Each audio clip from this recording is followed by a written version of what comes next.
In the mid-19th century, the Industrial Revolution in America was gaining momentum, fueled by rapid advancements in manufacturing and transportation. It was in this era of profound change that the Cambria Iron Company was born in 1852 in Johnstown, Pennsylvania. Johnstown, with its rich deposits of coal and iron ore, was an ideal location for industrial expansion. The company was founded with the purpose of producing iron rails, a crucial component for the expanding American railroad system. This strategic decision positioned Cambria at the forefront of the growing transportation industry, which in turn was vital to the economic development of the nation. The first few years of Cambria Iron were challenging, but under the guidance of visionary leaders like John Fritz, the company quickly rose to prominence. Fritz, who joined the company in 1854 as superintendent, was an industrial pioneer whose innovations in steel manufacturing would leave an indelible mark on the industry. One of his most significant contributions was the introduction of the three-high rolling mill in 1857, a technological breakthrough that allowed for more efficient production of steel rails. This invention revolutionized the industry as it enabled rolling mills to continuously process steel rather than having to reverse the direction of the metal, which had been the norm until that time. Cambria's decision to focus on producing high-quality steel rails proved to be a winning strategy. By the late 1850s, the company was one of the largest producers of iron rails in the United States. Its products were in high demand as railroads expanded westward, linking major cities and opening up new markets. The company's strategic location near coal deposits and its access to major transportation routes helped it thrive in this competitive industry. The 1860s and 1870s were decades of growth and innovation for Cambria. During this period, the company expanded its operations, building new mills and adding modern equipment. Cambria was quick to adopt the Bessemer process, a revolutionary steel-making technique that allowed for the mass production of steel by blowing air through molten iron to remove impurities. This process significantly reduced the cost of steel production and increased efficiency. By the early 1870s, Cambria was one of the leading steel producers in the country, competing with the likes of Carnegie Steel and Bethlehem Steel. Cambria's rapid growth during this period was not without its challenges. The company faced stiff competition from other steel manufacturers, particularly in the Pittsburgh area, which had become the center of steel production in the United States. Despite this, Cambria continued to innovate and expand its product line. In addition to producing steel rails, the company began manufacturing other steel products, including beams, wire, and plates. These products were used in a wide range of applications, from bridges and buildings to ships and machinery.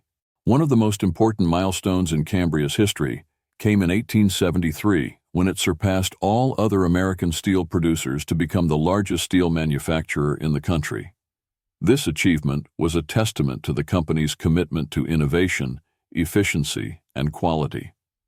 By the end of the 19th century, Cambria was producing thousands of tons of steel each year, and its products were being used in some of the most significant infrastructure projects of the time.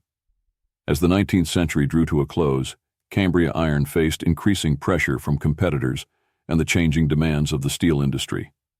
The company was still a major player, but its aging facilities and equipment were becoming a liability.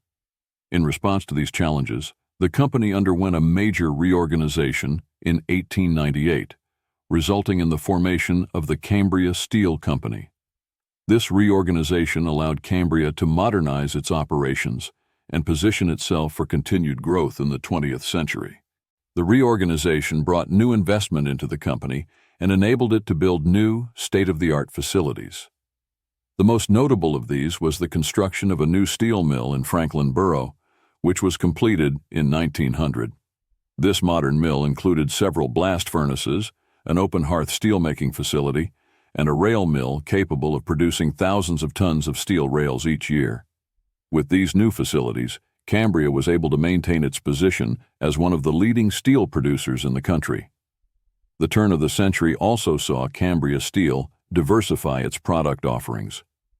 While steel rails remained the company's primary product, it began to produce other steel products for the growing construction and automotive industries. This diversification helped Cambria weather the economic downturns that plagued the early 20th century, including the Panic of 1907, which had a severe impact on the steel industry. Despite its success, Cambria Steel faced growing competition from other steelmakers, particularly U.S. Steel, which was formed in 1901 as a result of a series of mergers orchestrated by J.P. Morgan.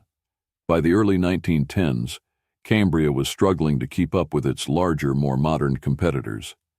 In 1916, Cambria Steel was acquired by Midvale Steel and Ordnance Company, a move that helped the company survive during a period of consolidation in the steel industry. The acquisition by Midvale Steel brought new leadership and investment to Cambria, but it was not enough to secure the company's long-term future. In 1923, Midvale Steel sold Cambria Steel to Bethlehem Steel, one of the largest steel producers in the world at the time. Bethlehem Steel absorbed Cambria's operations into its own and continued to operate the Johnstown mills under the Cambria Steel name for several decades. Throughout much of the 20th century, the Johnstown mills operated under the ownership of Bethlehem Steel. During this period, the mills played a vital role in the production of steel for a wide range of industries, including construction, transportation, and defense.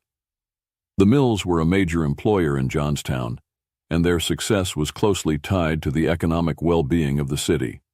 At its peak, Bethlehem Steel employed more than 12,000 workers in Johnstown. However, like many other American steelmakers, Bethlehem Steel faced significant challenges in the second half of the 20th century.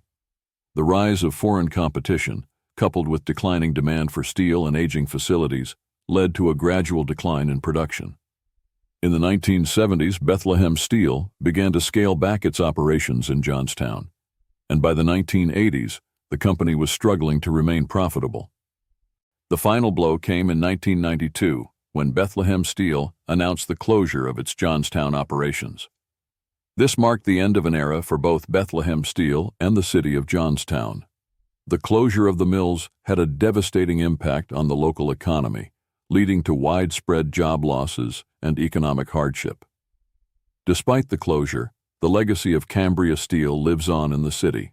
Many of the buildings and structures associated with the company's operations have been preserved, and the Johnstown Area Heritage Association has worked to document and preserve the history of the steel industry in the region. In summary, the history of Cambria Steel is a story of innovation, perseverance, and resilience. From its humble beginnings as a small ironworks in 1852, the company grew to become one of the largest and most influential steel producers in the United States. Its contributions to the development of the railroad, construction, and automotive industries helped shape the economic landscape of America during the Industrial Revolution.